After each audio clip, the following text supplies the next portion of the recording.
नमस्कार प्रिय दर्शकों, हाजिर हूं मैं जन्म कुंडली अध्ययन करने के लिए। एक जन्म कुंडली लेकर आप सबके सम्मुख उपस्थित हुआ हूं। ये जन्म कुंडली एक बालिका की है। आइए हम सभी मिलकर इस जन्म कुंडली का अध्ययन करेंगे। मैं आपको जन्म की तारीख, जन्म का समय और जन्म स्थान बता देता हूं। आप जन्म कुंडली का निर्माण कर लीजिए। फिर इनके कुछ प्रश्न हैं, हम इनकी जन्म कुंडली से इनके प्रश्नों का जवाब तलाशेंगे। साथ ही साथ देखेंगे इनकी जन्म कुंडली में खास क्या है। तो जन्म की तारीख नोट करिए। जन्म की तारीख है 2 जून 2003 और जन्म का समय दोपहर 1:20 का है। जन्म स्थान आगरा, उत्तर प्रदेश। मैं जन्म काल के पंचांग से आपको अवगत कराता हूं। इन्होंने सोमवार के दिन जन्म लिया, ज्येष्ठ मास में, शुक्ल पक्ष की द्वितीया तिथि को, आर्द्रा नक्षत्र के द्वितीय चरण में। मनुष्यगण मिथुन राशि। यह वायु तत्व की राशि है। बुध इस राशि के राशिश होते हैं। कन्या लग्न की कुंडली मिथुन राशि अर्थात पूरी तरह से बुध से प्रभावित। लग्नेश का जाकर के जन्म कुंडली के अष्टम में बैठना, अष्टमेश का जाकर के जन्म कुंडली के पंचम में। मैंने भी कुछ दिन पूर्व एक कार्यक्रम में आपको बताया था, शॉर्ट वीडियो में, और उससे पूर्व भी बताया था कि जब जन्म कुंडली में पंचम भाव का स्वामी अष्टम भाव का स्वामी जाकर के पंचम भाव में बैठ जाए तो ये बढ़िया है। ऐसी अवस्था में ये जातक को रिसर्चर, खोजी प्रवृत्ति का बनाता है। यह अलग बात है कि इनकी कुंडली में चलित में कुछ बदलाव हुए हैं, जिसकी चर्चा मैं अभी आपके सम्मुख थोड़ी देर में करूंगा। तो लग्नेश का अष्टम से संबंध अष्टमेश का पंचम से, और पंचमेश जाकर के जन्म कुंडली के दशम से संबंध बनाए हुए हैं, जहां की चंद्रमा और शनि की युति है। मृगशिरा, यह मंगल का नक्षत्र है। मंगल के नक्षत्र में 5 अंश 32 कला के साथ दशमस्त हुए हैं शनिदेव। केंद्र में है। फलतः जीवन काल में प्रत्येक कार्य में कहीं ना कहीं ये बाधा, विलंब, बाधा तो नहीं कहेंगे क्योंकि इस कुंडली में ये कारक ग्रह माने जाते हैं, कारण है वो पंचमेश है, परंतु विलंब अवश्य ही उत्पन्न करेंगे। षष्ठेश होकर के कर्म में बैठे हैं, फलतः प्रत्येक कार्य में प्रतियोगिता बना देंगे, कंपटीशन की स्थिति उत्पन्न कर देंगे। फिर भी मैंने बताया था, षष्ठ के मालिक अगर कर्म में जाकर के बैठे तो ठीक ठाक काम चल जाता है, या कर्मेश षष्ठ में हो तो भी काम चल जाता है। अब इनकी कुंडली में देखिए, देव गुरु बृहस्पति को, जो कि आश्लेषा नक्षत्र में लाभ भाव में 2 केंद्रों के स्वामी होकर के बैठे हैं। सवाल उठता है कि क्या ये भावनाश करेंगे। अब देखा जाए तो इस कुंडली में केतु का संबंध गुरु से बन रहा है, मंगल की दृष्टि गुरु पर है। सामान्य तथ्यों में ये देखा जाए तो जरूर भावनाश वाली बात है, परंतु चूंकि देव गुरु उच्च राशि में बैठे हुए हैं, फलतः लाभ के दृष्टिकोण से जातिका के जीवन काल में कोई परेशानी नहीं आनी चाहिए। अब देखा जाए तो इस कुंडली में 2 केंद्रों के स्वामी होकर के आश्लेषा नक्षत्र में बैठे हैं। अब एक बार मैं आप लोगों को चलित की कुछ बातें बताता हूं। देव गुरु बृहस्पति असल में लाभ में बैठे हैं, परंतु फल 12वें का दे रहे हैं। वर्तमान समय में इनको देव गुरु की ही दशा चल रही है, जो कि 2015 से जारी है 2031 तक के लिए। चलित में कुछ और भी बदलाव है, जैसे ये मंगल पंचम का न फल देकर के षष्ठ का फल दे रहे हैं, और साथ ही साथ चलित में शुक्र और बुध आपको नवम में दिखाई पड़ेंगे, यानी कि लग्नेश और भाग्येश जो है युति बनाकर के अष्टम में बैठे हैं, परंतु फल नवम भाव का दे रहे हैं। तो नवम भाव का उनका फल देना ये जरूर अच्छा माना जाएगा, और सूर्य जो है ये दशम का फल दे रहे हैं, ये भी अच्छा माना जाएगा। आप जानते हैं कि फल देने का मतलब है, ग्रह जहां आपको दिखाई पड़ रहा है असल में वही है, परंतु उसका प्रभाव आगे या पीछे के भावों की तरफ हो जाता है। तो लग्नेश का अष्टमस्थ होना यह अवयोग मान्य है। यह ध्यान रखा जाए कि यह अवयोग है, और षडबल देखने से पता चलता है कि इनकी जन्म कुंडली का सबसे कमजोर ग्रह बुध ही है। अब किसी भी व्यक्ति की जन्म कुंडली में बाकी के भाव, बाकी के ग्रह बली हो जाए, परंतु लग्नेश कमजोर हो जाए, तो सीधी सी बात है कुंडली के बल को यह कमजोर करने वाली बात है। आइए इनके कुछ प्रश्न हैं, उन प्रश्नों की ओर आपको लेकर के मैं चलता हूं, और साथ ही साथ बाकी की कुछ और पॉइंट जो विशेष विचारणीय होंगे, जैसे शनि चंद्रमा की युति से इनके ऊपर क्या प्रभाव पड़ रहा है, इसकी भी हम चर्चा करेंगे। जातिका में इनके घर वालों ने पूछा है कि आत्मविश्वास की कमी है, जल्दी निर्णय नहीं ले पाती, इसी कारण हम इन्हें अकेला छोड़ने में घबराते हैं। आगे की शिक्षा के लिए लखनऊ के बाहर भेजें या नहीं। देखिए, जहां तक मैं इस कुंडली को देख रहा हूं, ये कन्या लग्न की कुंडली है। निसंदेह कमी होगी, क्योंकि लग्नपति कमजोर पड़ रहे हैं, आत्मविश्वास भी कमजोर हो, लेकिन इस कुंडली की खासियत यही है कि यह कुंडली हर परिस्थिति में अपने आप को मैनेज करना जानती है।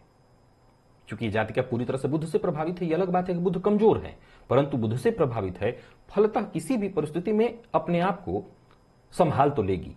अब एक समस्या है, प्रत्येक राशि में तीनों गण आपको मिल जाते हैं, राक्षस, मनुष्य और देव। ये जातिका मिथुन राशि की और मनुष्यगण की है। तो मनुष्यगण का होने के चलते प्रायः लोग ऐसे थोड़ा सा, मनुष्यगण में एक चीज आप हमेशा देखेंगे कि एक दब्बू प्रवृत्ति, दब्बू पन्ने वाली प्रवृत्ति अवश्य जागृत हो जाती है। विशेष करके अगर मंगल का संबंध सीधा सीधा लग्न से न बन रहा हो तो यह दब्बूपना और बढ़ जाता है। तो यहां दब्बूपने की प्रवृत्ति इसी के कारण हो रहा होगा, आत्मविश्वास में कमी भी इसी के कारण।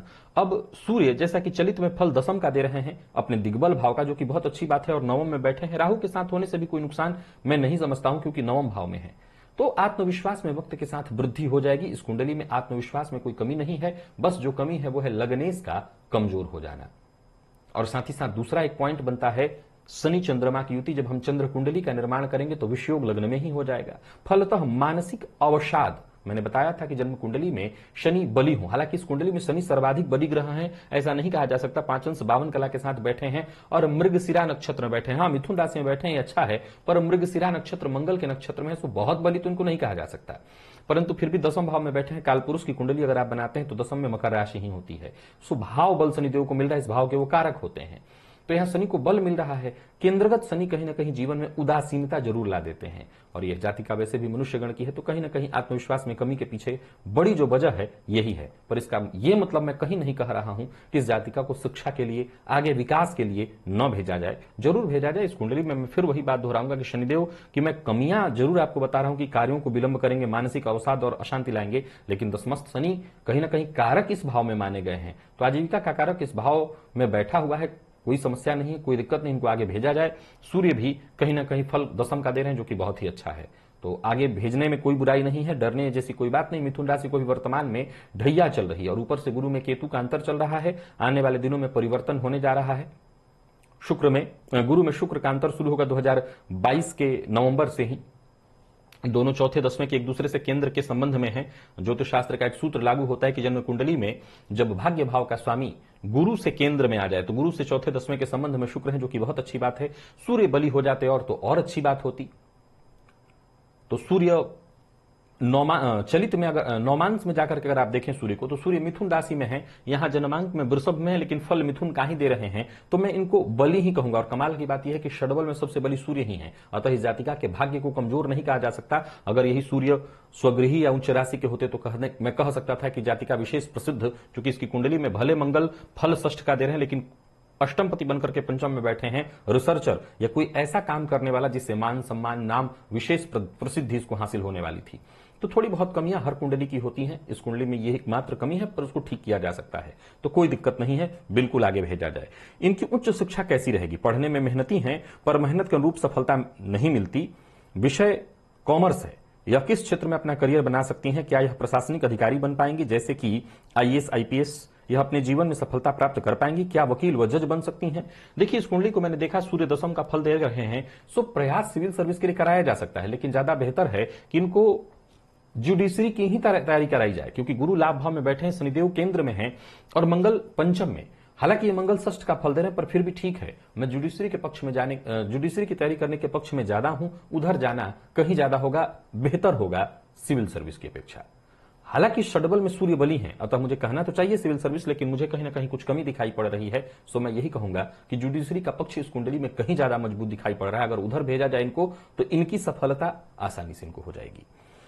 क्या यह खुद का बिजनेस कर सकती है? यदि हां, तो किस क्षेत्र में और कब तक? इनके जीवन में धन की स्थिति कैसी रहेगी? देखिए, कन्या लग्न की कुंडली है, सो इसमें आंख बंद करके व्यापार कराना चाहिए था, परंतु मैं मना कर रहा हूं। कारण अभी अभी मैंने बताया कि लग्नेश जो बुध हैं वही व्यापार के कारक भी हैं, और उनका जन्म कुंडली में कमजोर हो जाना अर्थात इस बात की सूचना है कि जातिका को व्यापार में कहीं ना कहीं परेशानियों का सामना करना पड़ेगा। व्यापार भाव के जो स्वामी हैं वो जरूर उच्च के हैं, लेकिन वो फल 12वें का दे रहे हैं।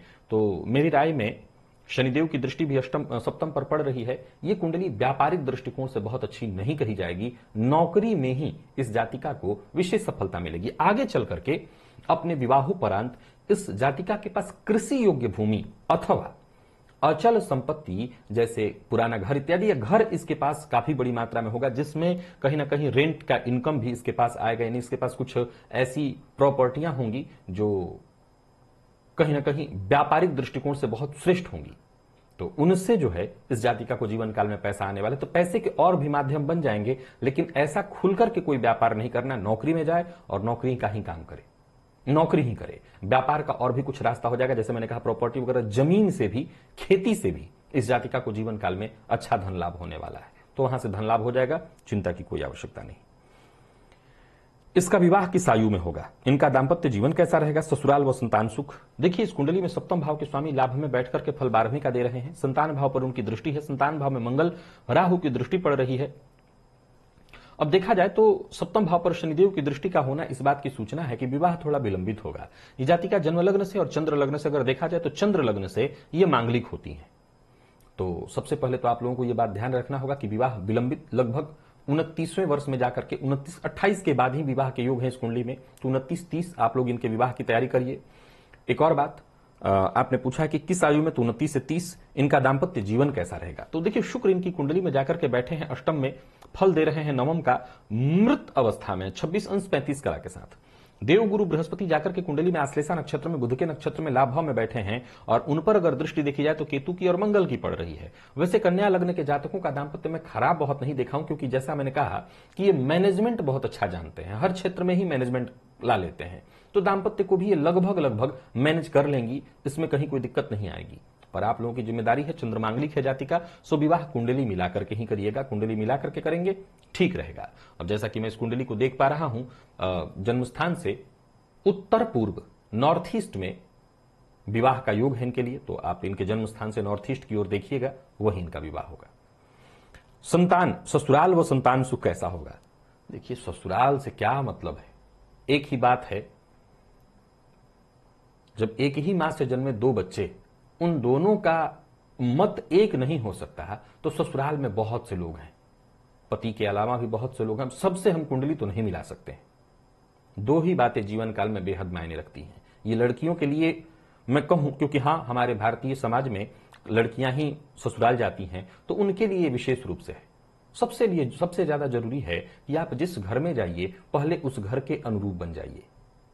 अगर किसी को अपने अनुरूप बनाना है, अपने अनुरूप, तो इसके लिए सबसे पहली जो जरूरत है वो ये है कि उनके अनुरूप बन जाइए, क्योंकि बिना उनके अनुरूप बने आप उनको अपने अनुरूप कभी नहीं बना सकती। क्यों? क्योंकि देखिए सामने वाला जो पक्ष है वो खुद के अनुरूप है, यानी उसका स्वभाव अपने जैसा है, आपका स्वभाव अपने जैसा है। ठीक, अब जरा सोच के देखिए कि आपने उनका स्वभाव ग्रहण कर लिया तो आपके पास दो स्वभाव हो गए, यानी उनके स्वभाव को भी आप जानती हैं और आपका भी अपना स्वभाव है। अब आप उनसे बली पड़ी तो सीधी सी बात है, जो बलवान होगा वो जीतेगा। तो यहां क्या लोग गलती करते हैं, प्रायः ये सोचते हैं कि गए और उनको अपने अनुरूप बना लिया। अरे भाई, सामने वाले का अपना स्वभाव है और आपका अपना स्वभाव है, दोनों के स्वभाव में तो टकराहट हो जाएगी। तो सबसे पहले जरूरी है कि आप उनका स्वभाव सीख लीजिए, उनके जैसा बन जाइए। अब आपके पास दो स्वभाव होगा, आप उनके जैसे हैं और अपना भी आपका एक गुण है, फलतः आप बली पड़े, आप जीतेंगे। तो ये गुण अपना लीजिए। सो ये सोचने की जरूरत नहीं ससुराल कैसा होगा, ससुराल तो चाहे जैसा भी हो उसको अपने अनुरूप बना करके अच्छा किया जा सकता है। बाकी संतान सुख, तो संतान भाव में मंगल का होना, संतान पति का दशम में होना, संतान भाव पर गुरु की दृष्टि का होना, राहु की भी दृष्टि है, मंगल के चलते गर्भपात की समस्या जीवन काल में आते मैंने देखी है, लेकिन इसके बावजूद संतान सुख कहा जाएगा। ये अलग बात है कि बिना कुंडली मिलाए इस विषय पर मैं जो भी बातें कहूंगा वो बिना मायने की हो जाएंगी। उदाहरण से देखिए कि मैंने कहा संतान सुख बहुत अच्छा है और कुंडली मिलाई ही नहीं गई, नाड़ी दोष में विवाह कर दिया गया, तब भूल के भी ऐसा ना करें। तो बिना कुंडली मिलाए विवाह न करें, विवाह कुंडली मिला करके करें तो कोई दिक्कत नहीं है। इनके जीवन में अच्छा और खराब समय कब आएगा, यह बड़ा अच्छा पॉइंट है। प्रायः लोग एक पॉइंट पूछा करते हैं मुझसे कि मेरे जीवन में अच्छा समय कौन सा था और खराब समय कौन सा है। एक ज्योतिषी के पास यह जिज्ञासा होनी चाहिए लोगों की। वैसे देखा जाए तो ये कोई बहुत बड़ी बात नहीं है और कोई बहुत बड़ा विचारणीय तथ्य भी नहीं है। जन्म कुंडली का जो बलि ग्रह है, जो कारक है, उसकी दशांतर दशा श्रेष्ठ समय हो जाएगी। लेकिन सोच के देखिए कि 4 दिन की जिंदगी है, उसमें अच्छा और खराब क्या ढूंढा जाए। जो आज आपके हाथ में है वही अच्छा है, आप जीवित हैं। निसंदेह ये फिलॉसफी जैसा लगता है कि मैं ज्योतिषी कम और केवल कथावाचक बन गया हूं, ऐसा नहीं है। जीवन मिला जुला है, केवल एक ज्योतिष के दृष्टिकोण से हम देखेंगे तब भी नहीं जी सकते हैं। ज्योतिष में बहुत सी ऐसी बातें हैं जो हर दिन आपको डराने वाली ही होती हैं, डराने वाली नहीं, असल में समझाने वाली, लेकिन लगता तो डर ही है।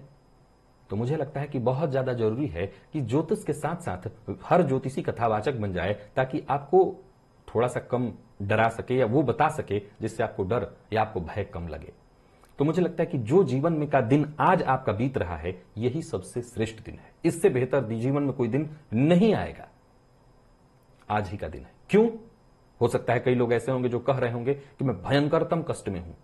साहब जीवित हैं, यही बहुत बड़ी बात है। बहुत से लोग अभी अभी मर गए।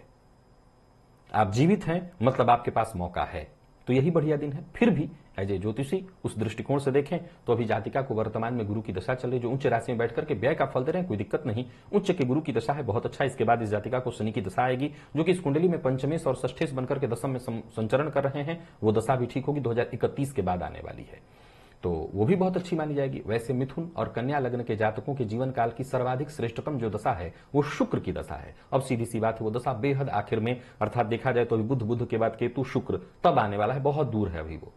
तो इसीलिए मैंने कहा कि जो दिन आज हमारे हाथ, हाँ अच्छी बात क्या है, अच्छी बात यह है कि जैसे जैसे जातिका ये आगे बढ़ेगी, मैंने अपने कार्यक्रम में एक बार बताया था कि किसी की कुंडली में हम कैसे माने कि कुंडली अच्छी है, तो मैंने कहा था कि पहले दशाओं को देखिए। अगर दशा जन्म कुंडली के फेवर वाली, यानी जो कारक ग्रह हैं उनकी चल रही है, मतलब कुंडली बहुत अच्छी है। गुरु इस कुंडली में कारक नहीं है, परंतु गुरु लाभ भाव में बैठे और उच्च राशि में बैठे हैं। गुरु 31 तक समाप्त होंगे, इसके बाद शनि, शनि के बाद बुध, बुध के बाद केतु, केतु के बाद शुक्र। एकदम पूरी जिंदगी केवल इस कुंडली से ही संबंधित ग्रहों की दशाएं चलेंगी।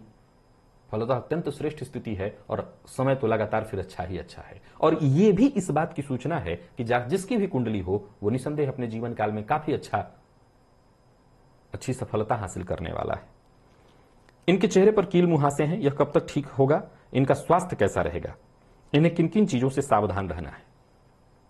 प्रायः जन्म कुंडली में जिनके भी मैंने बुध को कमजोर पाया है या बुध पर मंगल की दृष्टि मैंने पाई है, बुध पर पापक ग्रह की दृष्टि मैंने जब पाई है, तो इनकी कुंडली में बुध पर मंगल की दृष्टि साफ साफ दिखाई पड़ रही है, जिसके चलते कील मुहासे संबंधित त्वचा जन्य रोगों का कारक जो ग्रह है वो बुध है। वो जन्म कुंडली में किसी भी तरह से पीड़ित होता है तो त्वचा जन्य रोग, कील मुहासे इत्यादि। अब जन्म कुंडली में जो लग्न है वो फेस, सर कहिए और चेहरा, तो लग्न से सब कुछ, सभी चीजों का विचार किया जाता है, और चेहरे का विचार, समूह इत्यादि सब आ जाते हैं, वो द्वितीय भाव से विचार किया जाता है। तो इस दोनों भावों के स्वामी जाकर के अष्टम में बैठे हैं, मंगल की दृष्टि से दृष्ट हैं। राहु की दृष्टि लग्न पर पड़ रही है, बाकी के किसी शुभ ग्रह की दृष्टि लग्न पर नहीं है। तो त्वचा जन्य रोग, कील मुहासे इत्यादि होने के पीछे वजह यही है। मुझे लगता है कि जैसे जैसे आमतौर पर, ये तो एक ज्योतिषीय तर्क हो गया, आमतौर पर लोगों को होता है, एक समय में मुझे भी कभी हुआ रहा होगा, तो एक समय के साथ वो धीरे धीरे ठीक हो जाता है। तो ये कोई समस्या की बात नहीं है, वक्त के साथ वो ठीक हो जाएगा। बुध के कमजोर होने के कारण ये परेशानी आती है। इनका अपने माता पिता और भाई के साथ कैसा रिश्ता होगा? अब तो ये मनुष्य गण की है, और ऊपर से मिथुन राशि के चलते अगर थोड़ा सा प्रभाव क्षणे रुष्टा क्षणे तुष्टा वाला आता होगा तो वो भी मात्रा बहुत कम होगी, क्योंकि गण इनका मनुष्य है। देव और राक्षस होने में ये मात्रा बहुत बढ़ जाती है। जैसे देव में थोड़ा ज्यादा, मनुष्य में थोड़ा, देव में थोड़ा ज्यादा, राक्षस में बहुत ज्यादा। फिर उनको गुस्सा बहुत ज्यादा आने लगता है, बात बात पर, हर दूसरी बात पर उनको गुस्सा आएगा। तो यहां उस तरह की स्थिति नहीं है। यहां बस चूंकि इनका जो जन्म नक्षत्र है वो आर्द्रा है, राहु का नक्षत्र, तो राहु के नक्षत्र में जन्म लेने के कारण प्रायः ऐसे लोग कुछ मामलों में तो गुमसुम रहते हैं, और कुछ मामलों में अगर गुस्सैल होते भी हैं तो भी उनका गुस्सा बहुत अलग तरह का होता है। वो बहुत ज्यादा प्रदर्शित नहीं करते, अपने आप में ही रखने का प्रयत्न करते हैं। तो हो सकता है मिथुन राशि के चलते इनका क्षणे रुष्टा क्षणे तुष्टा वाला स्वभाव हो, लेकिन उससे ज्यादा चिंता की आवश्यकता नहीं। सबके साथ अच्छी रहेंगी, माता पिता भाई बहन सबके साथ इनके संबंध को मैं अच्छा ही कहूंगा, खराब नहीं कहूंगा। प्रिय दर्शकों, इनकी जन्म कुंडली को आप देखिए। जन्म कुंडली ठीक है, जन्म कुंडली में कोई विशेष परेशानी वैसे नहीं दिखाई पड़ रही। अब इस कुंडली को अगर आप देखें तो इस कुंडली में आपको मंगल जो आपको दिखाई पड़ेगा, जो कि स्वयं धनिष्ठा नक्षत्र में उच्च राशि में बैठे हुए हैं।